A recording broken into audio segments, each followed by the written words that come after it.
বাংলাদেশ কি এখন ছোট আছে নাকি? বাংলাদেশে 18 কোটি মানুষ আছে। আপনি কি মনে করেন চাইলে একটা দেশ এই দেশ দখল করে নিতে পারবে না? একটি দেশের উন্নয়ন এটা রাজনীতিকরাই করবেন, রাজনীতিকদের করতে হবে, কিন্তু আমরা সেই মানের রাজনীতিক দেখতে চাই। আমরা দুর্নীতিবাজ কোন রাজনীতিক দেখতে চাই না। কোন চোর মন্ত্রী হবে না, এমপি হবে না, এমনকি উপজেলার চেয়ারম্যান হবে না, এমনকি ইউনিয়ন কাউন্সিলের চেয়ারম্যান হবে না। রাজনীতিকদের এরকমের ভালো মানুষদেরকে দিতে হবে, নমিনেশন দিতে হবে। যে দল সরকারি দল হোক বিরোধী দল হোক, যেই নির্বাচিত হোক অথবা এমনকি যে হেরে যাক, উভয়কেই ওই জায়গাটায় আসতে হবে। আমি স্যারের সাথে দ্বিমত করার খুব বেশি জায়গা নেই, তবে আমি একটু স্যারের সাথে শ্রদ্ধার সাথে একটু দ্বিমত করছি এইখানে। সেটা হচ্ছে যে থিওরিটিক্যালি সব ঠিকই আছে। আমি পলিটিক্যাল সায়েন্সের স্টুডেন্ট। আমি জানি যে রাজনৈতিক দলের কাজ কি, তাদের লক্ষ্য কি, উদ্দেশ্য কি, রাজনীতিবিদরা কি চান। রাজনীতিকরা ক্ষমতায় যাবেন, রাজনৈতিক দল ক্ষমতায় যাবে, এটাই স্বাভাবিক, এবং তারা ক্ষমতায় থাকবে, এটাও স্বাভাবিক। কিন্তু কথা হলো রাজনীতিক বা রাজনৈতিক দল বলতে শুধু বিএনপি আর জামাত না। আমার মনে হয় স্যার মনে হয় এখানে একটু একটু মনে হয় যে, আমি জানি না যে উনি আওয়ামী লীগকে কি রাজনৈতিক দল মনে করেন কিনা, বা আওয়ামী লীগের যারা নেতারা ছিল তারা কি রাজনীতিক না? আমি রাজনীতিক বলতে, রাজনৈতিক দল বলতে তো আওয়ামী লীগকেও মিন করছি। আজকে আওয়ামী লীগ এই অবস্থায় আসছে, তার মানে তাদের দায় নিতে হবে না? আজকে যে ফ্যাসিবাদী ব্যবস্থা প্রতিষ্ঠা করছে, দায় নিতে হবে না? তারা যে এই যে মানুষ হত্যা করছে, ছাত্র জনতা কেন আন্দোলন করবে? আজকে সেই 71 সালে মুক্তিযুদ্ধ হয়েছে, স্বাধীন বাংলাদেশ, রাজনীতিবিদরাই বাংলাদেশ চালাবে, রাজনীতিবিদরাই তারাই ফায়সালা করবে, কিন্তু রাজনীতিবিদরাও তো পারে নাই। তত্ত্বাবধায়ক সরকার কেন লাগলো? অন্যান্য অনেক দেশে তো তত্ত্বাবধায়ক সরকার লাগে না। তার মানে তাহলে রাজনীতিবিদরা তো একমত হতে পারে নাই যে আমরা ক্ষমতায় থাকলে আমাদের অধীনে নির্বাচন হবে, সুষ্ঠুভাবে নির্বাচন হবে, এটা তো আমরা দেখি নাই। এবং যদি ক্ষমতায় থাকা অবস্থায় যে সরকারি দল থাকে, তারা যদি সুষ্ঠুভাবে নির্বাচন কমিশনকে স্বাধীনভাবে কাজ করতে দিয়ে একটি সুষ্ঠু, অবাধ ও নিরপেক্ষ নির্বাচন করতে পারতো, তাহলে তো তত্ত্বাবধায়ক সরকার দরকার হতো না। আমাদের তো দরকার, আমাদের তো তত্ত্বাবধায়ক সরকার কেন বলছি বলছি কারণ to ensure a free fair and credible elections. তো কাজেই রাজনীতিক বলতে আমি শুধু বিএনপি, জামাত বা জাতীয় পার্টি বা অন্য কোনো পার্টিকে মিন করি না। অর্থাৎ প্রো যে লিবারেশন, তারা তো রাজনৈতিক দল, তারা তো ঠিকই আছে। কিন্তু এই যে আওয়ামী লীগ বা যারা যারা প্রো ফেসিস্ট, যারা প্রো এই এই এই আরেকটা দেশের হেজিমনি এখানে এস্টাবলিশ করছে, দেশটাকে আরেকটা দেশের হাতে তুলে দিয়েছে, তারাও তো রাজনৈতিক দল। কাজে সেই দায়িত্ব তাদের নিতে হবে। এই জন্য আমি বলছি, সবকিছু মিলিয়ে আমি বলছি যে পলিটিক্যাল পার্টির, তাদেরকে এটা বুঝতে হবে, তাদের এই জায়গাটায় আসতে হবে যে শুধু ক্ষমতায় যাওয়ার জন্য না। এবং অতীতে অতীতে অতীতে যারা শাসন করছে, আমরা কি দেখছি? আমরা কি খুব ভালো শাসন দেখছি নাকি? গুড গভর্নেন্স আমরা দেখছি নাকি? কম বেশি হয়তো পার্থক্য হয়েছে। এখন এখন আপনি বলেন যে আজকে যে সংস্কারের কথা এখন এই রাজনৈতিক দলগুলি তারা বলছে, এখানে জামাত কখনো ক্ষমতায় আসে নাই। অন্য যে দুটি দল যারা যারা ক্ষমতায় আসছে, তাদের সময় তারা করে নাই কেন? এই সংস্কারগুলি তারা করে নাই কেন? তারা তারা তাদের সময় কেন করতে পারে? দুই দুই কক্ষ বিশিষ্ট আইনসভা তারা কেন করতে পারে না? সংবিধানের 70 অনুচ্ছেদ কেন করতে পারে না তারা? তখন তারা কেন একটু উপলব্ধি করতে পারলো না যে এই যে মেয়ার, প্রধানমন্ত্রীর মেয়ার, এটা দুইবারের বেশি, পর পর দুইবারের বেশি, এটা হওয়া উচিত না, যেটা আমেরিকান সিস্টেমে যেটা করে। তো তারা করতে পারলো না, আজকে তারা কেন করছে? এই রক্ত দেওয়ার পরে রক্ত কেন দেওয়া লাগলো? আমার তো কথা ওই জায়গায়, আমি তো রাজনৈতিক দলের বিরুদ্ধে না, আমি তো রাজনীতিকদের বিরুদ্ধে না, রাজনীতিকদেরকে সম্মান করি, শ্রদ্ধা করি, এবং আমাদেরকে রাজনীতিকদের শ্রদ্ধা করতে হবে। কারণ একটি দেশের স্বাধীনতা, সার্বভৌমত্ব, একটি দেশের উন্নয়ন, এটা রাজনীতিকরাই করবেন, রাজনীতিকদের করতে হবে, কিন্তু আমরা সেই মানের রাজনীতিক দেখতে চাই। আমরা দুর্নীতিবাজ কোন রাজনীতিক দেখতে চাই না।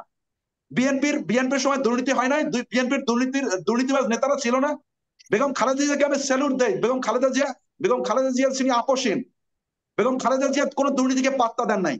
এমনকি বেগম খালেদা জিয়া কঠোর হাতে শাসন করছেন। কিন্তু ব্যক্তি বিশেষ আমরা জানি যে তারা দুর্নীতি করেছেন। তো তাদেরকে আবার ওইখানে না বসাই দিলে তো হবে না। এই জন্য আমরা সচেতন করছি পলিটিক্যাল পার্টির within the framework of political party তাদের সংস্কার করতে হবে, পলিটিক্যাল কালচারের সংস্কার করতে হবে। আপনি আজকে তো এই এই এই এই যে পট পরিবর্তন হয়েছে, আপনি রক্ত দিয়েছেন।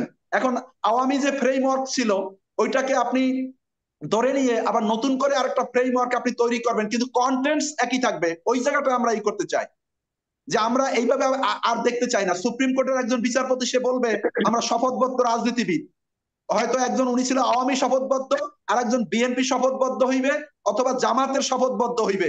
এইটা আমরা দেখতে চাই না। আমরা এমন একজন জাজ, আমরা জাজদেরকে এমন দেখতে চাই যে তাদের কোনো দল নাই, তারা ন্যায় বিচার নিশ্চিত করবেন, তারা সংবিধানকে আপহোল্ড করবেন, কনস্টিটিউশনকে আপহোল্ড করবেন, আইনের শাসন প্রতিষ্ঠা করবেন, জাস্টিস এস্টাবলিশ করবেন। এই জন্য ইনস্টিটিউশন গুলোকে দাঁড় করাতে হবে। সেই কারণে আমি বলছি যে রাজনীতিকরা তো ক্ষমতায় আসবেনি, দেশ কারা চালাবে? ডক্টর মোহাম্মদ ইউনূস কি আজীবন থাকবেন? অথবা অনির্বাচিত সরকার কি আজীবন আসবে? সেটা তো আসবে না, সেটা তো দেশের জন্য ক্ষতিকর না। রাজনীতিকরাই দেশ চালাবেন, কিন্তু রাজনীতিকদেরকে ওইভাবে চালাতে হবে। পুরাতন নতুন বোতলে পুরাতন কি বলে, নতুন বোতলে পুরাতন মদ, ওইটা আমরা দেখতে চাই না। আমরা ইন্টারন্যাশনাল স্ট্যান্ডার্ডের রাজনীতিক দেখতে চাই, যে কোনো দুর্নীতি পরায়ণ, কোন চোর এই মন্ত্রী হবে না, এমপি হবে না, এমনকি উপজেলার চেয়ারম্যান হবে না, এমনকি ইউনিয়ন কাউন্সিলের চেয়ারম্যান হবে না। রাজনীতিকদের এরকমের ভালো মানুষদেরকে দিতে হবে, নমিনেশন দিতে হবে। যে দল, সরকারি দল হোক বিরোধী দল হোক, যেই নির্বাচিত হোক অথবা এমনকি যে হেরে যাক, উভয়কেই ওই জায়গাটায় আসতে হবে। অর্থাৎ সেই সেই যে জায়গাটা, সেটা রাজনীতিকদের এনশিওর করতে হবে। কারণ আপনার আমার ব্যক্তিগত, দলীয়, যেটা শহীদ প্রেসিডেন্ট জিয়াউর রহমানের আদর্শ, ব্যক্তির চেয়ে দল বড়, দলের চেয়ে দেশ বড়, এই জায়গাটায় আমাদের আসতে হবে। আর আপনি যদি সেটা না আসেন, এটা একটা স্বাধীন সার্বভৌম দেশ আপনি প্রতিষ্ঠা করতে পারবেন না।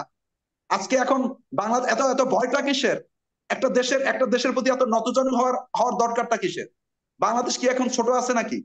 বাংলাদেশে 18 কোটি মানুষ আছে। আপনি কি মনে করেন চাইলে একটা দেশ এই দেশ দখল করে নিতে পারবে না?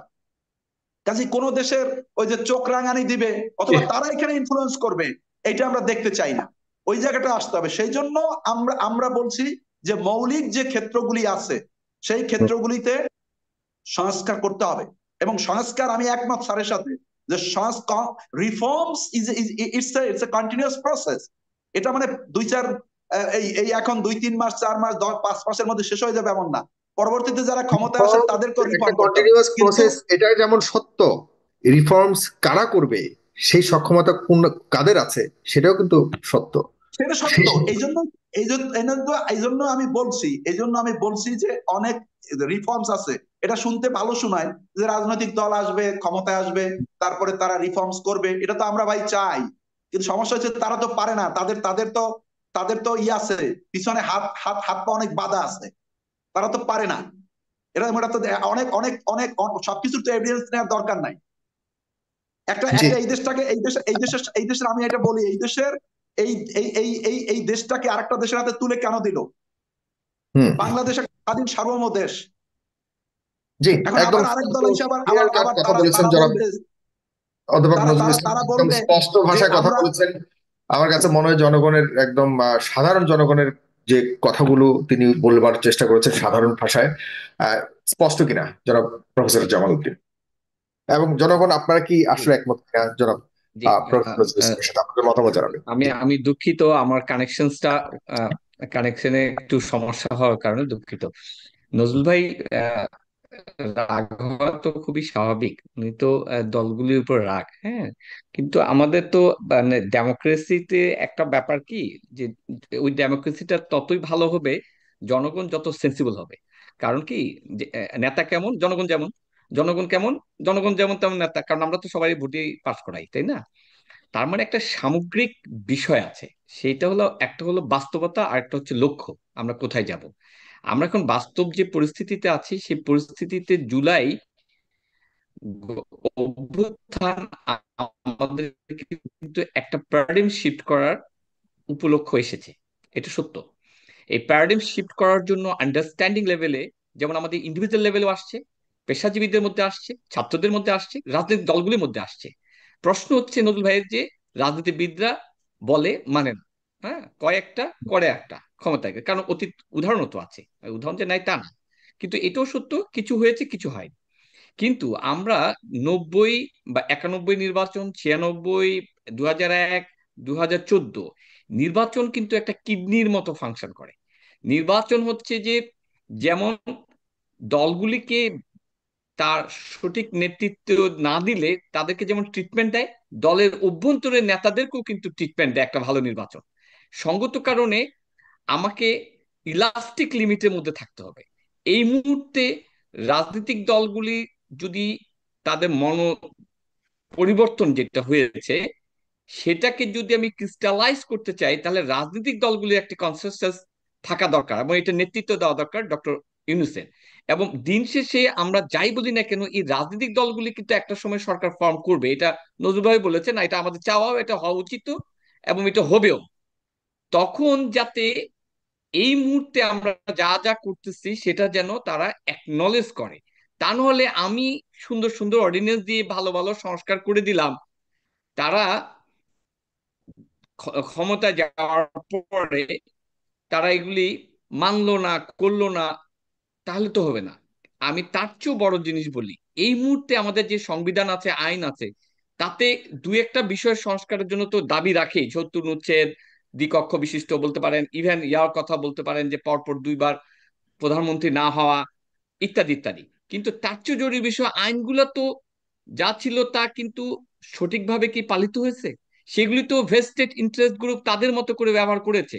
তার মানে বিগত সরকারগুলি, স্পেশালি এই ফ্যাসিস্ট সরকারটা যেটা শেখ হাসিনা, সে সে বেআইনি কাজ করেছে। ভেস্টেড ইন্টারেস্ট গ্রুপগুলিকে আইনের অপব্যাখ্যা করে, আইনের ছলচাতুরির মধ্য দিয়ে, তার মানে আমার এই মুহূর্তে কি দরকার? প্রতিষ্ঠানগুলি করাপ্ট হয়ে গেছে, সরি, প্রতিষ্ঠানগুলি করাপ্ট হয়ে গেছে, সেই জায়গাগুলি রিহ্যাবিলিটেশন দরকার।